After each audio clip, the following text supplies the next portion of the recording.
दोस्तों आज के इस वीडियो में हम कुछ कंपनीज के Q2 के नंबर्स, तीन कंपनीज के Q2 के नंबर्स विद एक्सपेक्टेशन डिस्कस करने वाले हैं। साथ में स्टॉक्स के टेक्निकल्स को भी डिस्कस करेंगे, जानने की कोशिश करते हैं कि कौन से स्टॉक्स अपने सपोर्ट के आसपास है। तो स्टार्ट करते हैं पहली कंपनी के साथ में, जिसका नाम है ICICI बैंक। तो रेवेन्यू में एक्सपेक्टेशन का डेटा नहीं है, सीधा नेट प्रॉफिट को देखते हैं। तो 9460 करोड़ के आसपास की प्रॉफिट की एक्सपेक्टेशन है। डेटा दोस्तों यहाँ पे मेंशन कर रखा है कि स्टैंड अलोन का है। तो स्टैंड अलोन पे एक्सपेक्टेशन कैसी है? 9460 करोड़ के आसपास की। तो सबसे पहले एक बार मैं आपको कंसोलिडेट और डेटा दिखाता हूँ, फिर एक्सपेक्टेशन के साथ में हम कंपेयर करेंगे स्टैंड अलोन के बेसिस पे भी। तो इसमें आप सिंपली देख पाओगे कि 35% के साथ में कंपनी का रेवेन्यू बढ़ चुका है। बहुत गजब की, बहुत बड़ी बात है। क्यों उनके बेसिस में भी काफ़ी बढ़िया तेजी, वायनवा बेसिस में तो 35% के आसपास का जंप है। नेट प्रॉफिट की बात करें तो 11351 करोड़ के आसपास का प्रॉफिट है, लेकिन ये कंसोलिडेट है। स्टैंड अलोन को भी आगे चल के देखते हैं तो इसमें 36% का राइज है। बहुत ही शानदार ग्रोथ इसने दी है। क्यों के बेसिस की बात करें तीजी है, वाई ऑन वाई बेसिस की बात करें तो तीजी है। It means stock all time high पर जाना चाहिए कायदे से। जाएगा नहीं जाएगा वो वक्त बताएगा। एक्सपेक्टेशन के साथ में भी इसको एक बार हम चेकआउट कर लेते हैं। तो इसमें आप सबसे पहले देख सकते हैं यहाँ पे स्टैंड अलोन के बाद में, सॉरी कंसोलिडेट के बाद में स्टैंड अलोन का डेटा आपके सामने है।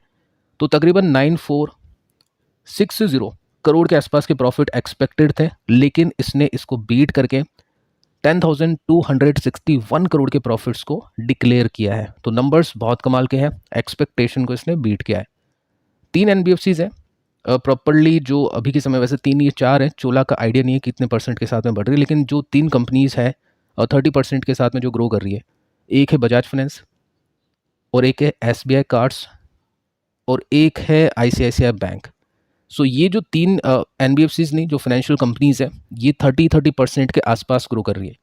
अगर मैं बजाज फाइनेंस की बात करूं तो बजाज फाइनेंस में अगर 30% के साथ में ग्रोथ आती है तो ICICI बैंक 30% से ज़्यादा बढ़ता है उस क्वार्टर में। मतलब जितने क्वार्टर्स के नंबर्स अगर मैंने देखे अभी कुछ समय में, तो ये मैंने ऑब्जर्व किया है। SBI कार्ड्स की बात करें तो बजाज फाइनेंस से नीचे रहता है। 28% की ग्रोथ अगर बजाज ने दी है तो वो 26 की देगा, 25 की देगा। तो इस तरह से सिस्टम अभी चल रहा है। ICICI बैंक सबसे नंबर 1 पे है, सेकंड पे बजाज फाइनेंस और तीसरे पे SBI कार्ड्स। अब यहाँ पे सबसे बड़ी बात दोस्तों क्या है, बजाज फाइनेंस और SBI कार्ड्स की वैल्यूएशन को देखने जाएंगे तो 30 के आसपास का पी है, लेकिन ICICI बैंक की वैल्यूएशन को देखने जाएंगे तो 16 का पी है। तो ICICI बैंक को बढ़िया एक पुश मिल सकता है, काफ़ी बढ़िया तेजी इस प्राइस से भी आ सकती है। तो वो चीज़ आपको समझ के चलना है। सेकंड आप देखोगे ना तो ये जो स्टॉक था, ये कुछ समय पहले, मतलब आज से तकरीबन 10 साल पहले की बात करें या फिर टोटल 7-8 साल पहले की बात करें तो ये स्टॉक विप्रो की तरह था। मतलब बैंक्स का विप्रो था, अच्छी ग्रोथ नहीं थी, काफ़ी ज़्यादा मतलब वॉलेटाइल था, रिटर्न्स अच्छे नहीं आते थे, प्रॉफिट भी अच्छा नहीं था। फिर इसके अंदर स्ट्रक्चर चेंज होता है। येस बैंक के बर्बाद होने के बाद में कंपनी ने अपनी कॉरपोरेट या जो होलसेल लोन बुक है उसको कन्वर्ट करना शुरू कर दिया रिटेल लोन बुक के अंदर, जहाँ पे रिस्क काफ़ी कम होता है। तो एनपीएस इनके काफ़ी कम हो गए।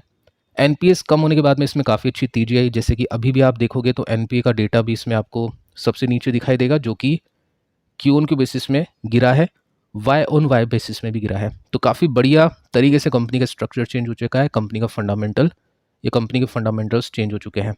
इसी वजह से आप देख सकते हैं कि यहाँ पे 10 साल में जस्ट 14% के CAGR है, वो भी इतने बढ़ने के बाद में 3 साल में। नहीं तो इमेजिन कर सकते हैं यहाँ पे सिंगल डिजिट में ग्रोथ थी।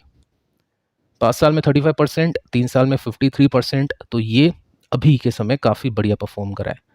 तो काफ़ी लोग कमेंट करते हैं कि क्या कोई बैंक 25% के साथ में ग्रो कर सकता है क्या? अगर कोई कर सकता है तो इसको उस हिसाब से मैं देखना चाहूँगा, इसको उस हिसाब से एक्सपेक्ट करके चल सकता हूँ, क्योंकि इसका डेटा अच्छा है, प्रॉफिट की ग्रोथ काफ़ी बढ़िया है। एंड अभी के समय अगर मैं सबसे बढ़िया बैंक बताऊँ आपको ग्रोथ के हिसाब से, वैल्यूएशन के हिसाब से, तो ये दिखता है। प्राइस के हिसाब से देखें तो सपोर्ट पे कोटक भी है, जो कि आगे चल के हम देखते हैं, बट फंडामेंटली और ग्रोथ के हिसाब से ये परफेक्ट है इस सिचुएशन में। अब चार्ट के हिसाब से देखते हैं, एक्सपेक्टेशन से नंबर्स अच्छे तो है, 932 के आसपास की क्लोजिंग है। वीकली चार्ट है, सही मोमेंटम के साथ में चल रहा है, 1000 तक पहुंच गया था, 932 तक आ चुका है। थोड़ा सा डिस्काउंट इसमें अवेलेबल है। ये इसमें रेसिस्टेंस देख सकते हैं, इसी को इसने सपोर्ट लेकर अच्छी तेजी दिखाई। ये रेसिस्टेंस था, सपोर्ट लिया, अच्छी तेजी। ये रेसिस्टेंस था, यहीं पर सपोर्ट लेके अच्छी तेजी में इसमें एक्सपेक्ट कर रहा हूँ। 1000 के ऊपर पहुंचना चाहिए जिस हिसाब से नंबर से। बाकी आप अपनी कैलकुलेशन कर सकते हैं, अपनी गणित इसमें लगा सकते हैं। मेरे हिसाब से नंबर्स अच्छे हैं और यहाँ से तेजी इसमें आनी चाहिए। स्टॉक अपने सपोर्ट के आसपास भी है। इसके बाद में दोस्तों बात करते हैं नेक्स्ट कंपनी के बारे में, जो कि है कोटक महिंद्रा बैंक। तो इसमें भी स्टैंड अलोन का डेटा गिवन है, 3278 करोड़ के प्रॉफिट एक्सपेक्टेड है। सो नंबर्स आपके सामने है। 3278 की जो एक्सपेक्टेशन है दोस्तों वो है स्टैंड अलोन की, ये आपके सामने कंसोलिडेट डेटा है।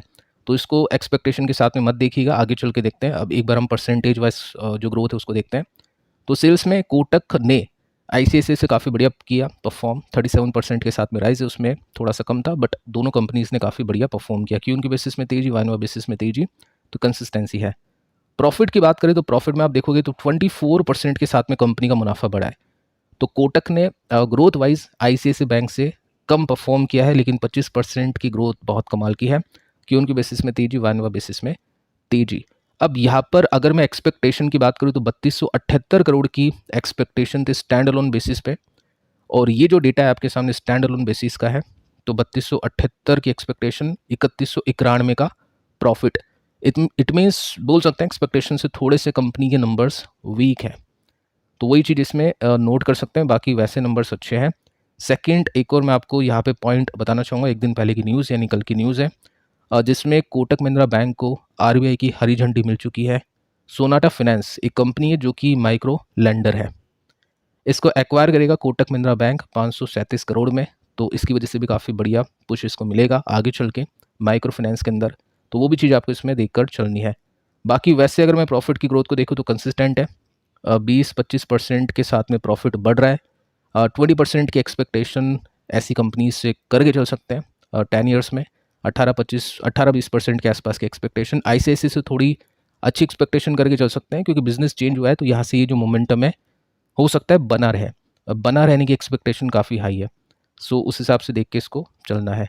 सो डिस्काउंट के हिसाब से मैं देखूँ तो ये अच्छे डिस्काउंट के साथ में है। पोजिशनल बायर्स जो है उनके हिसाब से भी सही है। नंबर्स थोड़े से वीक हैं, देखते बाजार कल कैसे देखता है। इतने ज़्यादा वीक नहीं है, लेकिन हाँ थोड़े बहुत वीक हम बोल सकते हैं। तो अगर ये अपने मेजर सपोर्ट पे आता है 1650-1700 के बीच में, तो एक अच्छा यहाँ पे लेवल पोजिशनल वालों के लिए बन जाएगा, साथ में जो लॉन्ग टर्म इन्वेस्टर्स है उनके लिए भी बनेगा। इसके बाद में दोस्तों नेक्स्ट कंपनी को डिस्कस करते हैं। इसकी एक्सपेक्टेशन का डेटा नहीं है, केमिकल कंपनी है। तो केमिकल कंपनी के नंबर्स आना शुरू हो चुके हैं, देखते हैं इसके नंबर्स कैसे हैं। कंपनी का नाम है रोसेरी बायोटेक।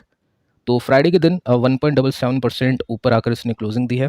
4.55 थाउजेंड करोड़ के आसपास का, यानी 4,500 करोड़ के आसपास का इसका मार्केट कैप है। 42x का पी रेशियो आप नोट कर सकते हैं। तो सबसे पहले इसको एक बार हम देखते हैं कि बिजनेस क्या है इसका। बिजनेस के अंदर आप सिंपली देख सकते हैं 2003 में कंपनी बनी थी, स्टार्ट हुई थी। कंपनी जो बड़े बड़े निर्माता है टेक्सटाइल स्पेशलिटी केमिकल के भारत में, उसके अंदर इसका भी एक नाम आता है। 3 कैटेगरीज इसमें है divided: home, personal care, performance chemical, textile speciality chemical देख सकते हैं, एनिमल हेल्थ एंड न्यूट्रिशन यहाँ पर आप देख सकते हैं। अब ग्रोथ देखते हैं, सबसे इंपॉर्टेंट ग्रोथ है। सो ग्रोथ का जितना डेटा अवेलेबल है उस हिसाब से अगर मैं देखूँ तो येस कंसिस्टेंसी इसमें दिखेगी। सेकंड जो ग्रोथ है, ये 3 साल का सीजीआर कम हो चुका है प्रॉफिट का, क्योंकि प्रॉफिट के मार्जिन्स घटे हैं केमिकल कंपनीज में। अगर मैं सेल्स की बात करूँ ना तो अच्छा डेटा है, 40% के साथ में बढ़ रही है कंपनी। तो जब मार्जिन्स इंप्रूव करेंगे तो ये जो प्रॉफिट की ग्रोथ है ये भी काफ़ी अच्छी निकलेगी। सो अच्छी कंपनी लग रही है। सेकंड, अगर मैं इसके नंबर्स को देखूँ तो एक्सपेक्टेशन का डेटा तो चलो है नहीं, वैसे देखते हैं कि कैसे नंबर्स है। तो 483 करोड़ की सेल्स है, 411 करोड़ से ऊपर है, 425 से भी ऊपर है, यानी कि उनके बेसिस में अच्छा परफॉर्म किया, बहुत अच्छा परफॉर्म किया। वाइनोवा बेसिस में 14% की ग्रोथ है। इसमें अगर मैं बात करूँ नेट प्रॉफिट की तो 38% के साथ में प्रॉफिट इसके ग्रो कर चुका है। 33 करोड़ का मुनाफा, 29 का था पिछले क्वार्टर में, 23-24 का था पिछले साल के इसी क्वार्टर में। तो अच्छी ग्रोथ इसने दी है, प्रॉफिट के मार्जिन इंप्रूव कर रहे, इट मीन्स तो अच्छी ग्रोथ इसमें मिली है। अब एक्सपेक्टेशन से नंबर्स कैसे वो तो चलो दोस्तों अब कल ही पता चलेगा, यानी परसों पता चलेगा। बट हाँ ग्रोथ वाइज अगर मैं देखूँ तो सही नंबर्स इसने पेश किए हैं। सो इसी वजह से मे भी हो सकता है इसमें रिकवरी आई हो। अब किसी ने कमेंट किया था कि नंबर्स जिसके खराब आते हैं उनके स्टॉक्स ऊपर से डिस्काउंट के साथ में, जिसमें अच्छे आते हैं उनके स्टॉक्स या तो रिकवर हो चुके होते हैं या फिर ऑल टाइम हाई पर होते हैं। तो बाजार को पहले से ही पता होता है, डेफिनेटली दोस्तों बाजार को पहले से ही पता होता है, क्योंकि बाजार का मतलब क्या है, एफआई है, डीआई है, जो रिसर्च करते हैं वो है, तो उनके पास में डेटा होता है काफ़ी। हम भी डिस्कस करते हैं, काफ़ी सारी कंपनीज का डेटा अपने पास भी होता है। तो जितना हम डिस्कस करते हैं उस हिसाब से या उससे ज़्यादा उनके पास में डेटा होता है, तो उनको ज़्यादा पकड़ होती है बाज़ार के बारे में, तो वो उस हिसाब से बाइंग सेलिंग करते हैं, वो देख लेते हैं, उनको पता चल जाता है। तो कोई दिक्कत नहीं है, अपने को पता चल जाता है टेक्निकल्स में जब कोई रिवर्सल आता है, जब कोई बड़ी वॉल्यूम के साथ में बाइंग होती है, तो ये सारी चीज़ें चलो टेक्निकल्स में अपन देख लेते हैं, तो कोई दिक्कत नहीं है। अब यहाँ पे एक डाउन ट्रेंड पैटर्न बना हुआ था कंटिन्यूसली, एक रिवर्सल यहाँ पे मिला अच्छा सा, यहाँ पे बाइंग अपॉर्चुनिटी होती है इन्वेस्टर्स के लिए, ट्रेडर्स के लिए। जो बाय एंड डिप करते हैं वो वैसे ही करते हैं गिरावट के अंदर, जो रिवर्सल का वेट करते हैं वो यहाँ पे करते हैं। उसके बाद में तेजी आती है, यहाँ पे कंसोलिडेट हो रहा है, मार्केट वेट कर रहा है, नंबर्स जैसे हमने एक्सपेक्ट किए वैसे आते या नहीं, तो देखते हैं नंबर्स कैसे हैं। मेरे हिसाब से नंबर्स अच्छे हैं, बाकी आपके हिसाब से कैसे आप बता सकते हैं। सो फिलहाल दोस्तों इस वीडियो में इतना ही, और इससे पहले की वीडियोस की बात करें तो 3 वीडियोस अवेलेबल है जो कि कल मैंने आपको दिए थे। केमिकल सेक्टर के ऊपर हमने डिटेल में चर्चा की है, 17 मिनट का वीडियो, इसको चेकआउट कर लेना। 4 स्टॉक्स गिरे थे उसके ऊपर बात की है, 5 स्टॉक्स में अच्छी तेजी है, एक स्टॉक है जो 30% के डिस्काउंट के साथ में बढ़ सकता है, उसको भी हमने डिस्कस किया, चेकआउट इसको कर लेना। व्हाट्सएप लिंक मैंने आपको दे दिया नीचे डिस्क्रिप्शन में, कमेंट में देख सकते हैं। मिलते हैं नेक्स्ट वीडियो में किसी और इन्फॉर्मेशन के साथ, तब तक के लिए बाय बाय दोस्तों।